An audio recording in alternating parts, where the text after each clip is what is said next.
এখন থেকে যে কোনো কাজ এই সরকার করতে হলে, গুরুত্বপূর্ণ যে কোনো সিদ্ধান্ত নিতে হলে আমি বলবো আন্দোলনকারী সকল রাজনৈতিক দলের সাথে আলোচনা করে যে কোনো সিদ্ধান্ত নেওয়া উচিত। তা না হলে তারা ভুল করবে না। শুধু আমরা বলেছি যে এই সরকার, এই ফ্যাসিবাদের প্রেতাত্মা যারা আছে তাদের কাঁধে ভর করে তারা যদি টিকে থাকতে চায় তাহলে এইরকম ভুল হবেই।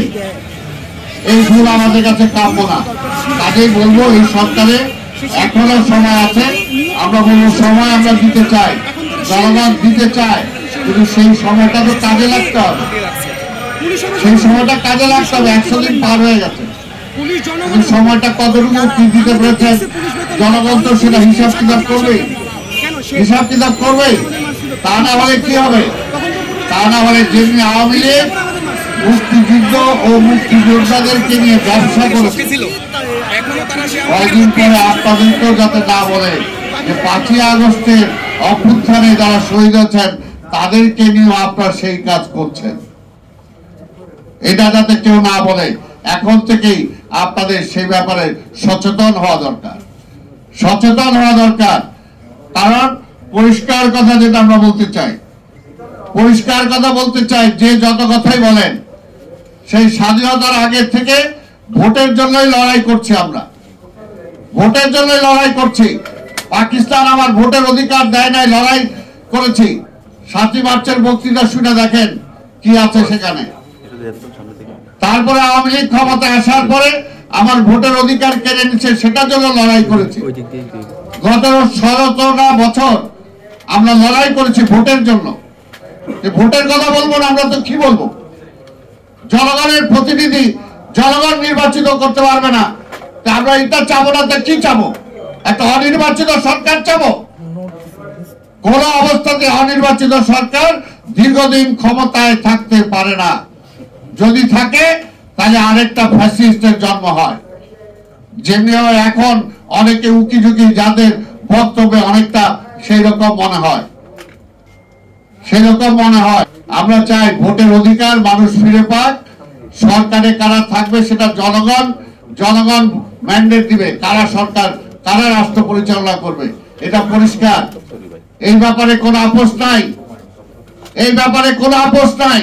কোন ব্যক্তি কোন গোষ্ঠী দীর্ঘদিন ক্ষমতায় থাকতে পারবে না জনগণের ম্যান্ডেট ছাড়া।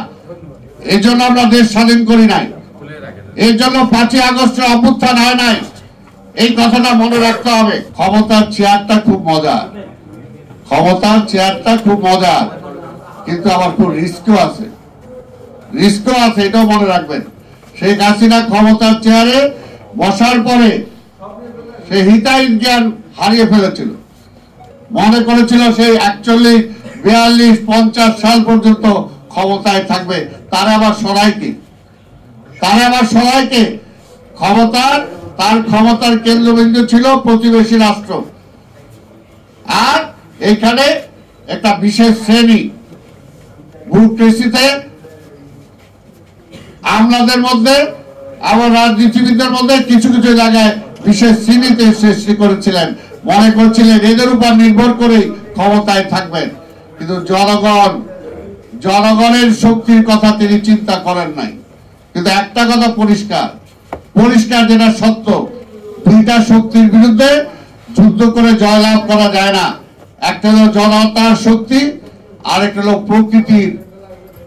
প্রকৃতির বিপক্ষে দাঁড়িয়ে। ঝড় যখন আসে তখন মসজিদও দেখে না, মন্দিরও দেখে না, তার কিন্তু সব উড়ায় নিয়ে যায়। ঠিক তেমনি জনতার শক্তি আপনারা দেখেছেন যে কিভাবে গণভবনের ইট ভেঙে নিয়ে গেছে, শেখ হাসিনার খাট ভেঙে নিয়ে গেছে, শেখ হাসিনার শাড়ি কিভাবে নিয়ে গেছে। এটা আক্রোশ যে গণভবনে বসে জনগণের উপর অত্যাচার চালিয়েছেন, ওগুলো মনে করছে এটা একটা প্রতীক। এই যে ফ্যাসিস্ট, সেই ফ্যাসিস্টের অঙ্গ হানি করে আমি নিয়ে গেলাম, সেটার উপর একটা থুতু মারলাম, সেটার উপর একটা ঢিল মারলাম, এটা হলো তার প্রতিবাদ। সেই কারণে এই 2টা শক্তির বিরুদ্ধে কেউ কোনোদিন জয়লাভ করতে পারে নাই। এই সরকারকেও বলবো যে আমরা যুদ্ধ করে দেশ স্বাধীন করেছিলাম, এখনো যেমনি আজকে পঙ্গু দেখে এটা হচ্ছে, এখনো কিন্তু ৭১-এর মুক্তিযুদ্ধে যারা পঙ্গু হয়েছিলেন, এখনো আমরা দেখি অনেকে ভিক্ষার থালা নিয়ে বিভিন্ন জায়গায় ভিক্ষা করে বেড়ায়। একটা জাতির জন্য এটা কখনো মঙ্গল না, এটা কলঙ্ককে বলবো। এই সরকারকে আমরা সময় দিয়েছি, আমরা দিতে চাই, কিন্তু ভবিষ্যতে যাতে এই সমস্ত আবল তাবল সিদ্ধান্ত না হয়, যে কোনো সিদ্ধান্তের ব্যাপারে আন্দোলনকারী প্রতিটা রাজনৈতিক দলের সাথে আলোচনা করেই যাতে রাষ্ট্র কিভাবে পরিচালনা হবে, সরকার কিভাবে পরিচালনা হবে, কোন সিদ্ধান্তটা আগে দরকার, কোন সিদ্ধান্তটা পরে দরকার, অবশ্যই যাতে রাজনৈতিক দলগুলোর সাথে আলোচনা করেই নেওয়া হয়। তাদের এককভাবে ইচ্ছা হলে একটা করে ফেললাম, এটার জন্য এই দেশের মানুষ রক্ত দেয় নাই, এটার জন্য শহীদ হয় নাই, এটার জন্য অসংখ্য ছাত্র জনতা পঙ্গু হয় নাই। এই বিষয়টা তাদেরকে মনে রাখতে হবে।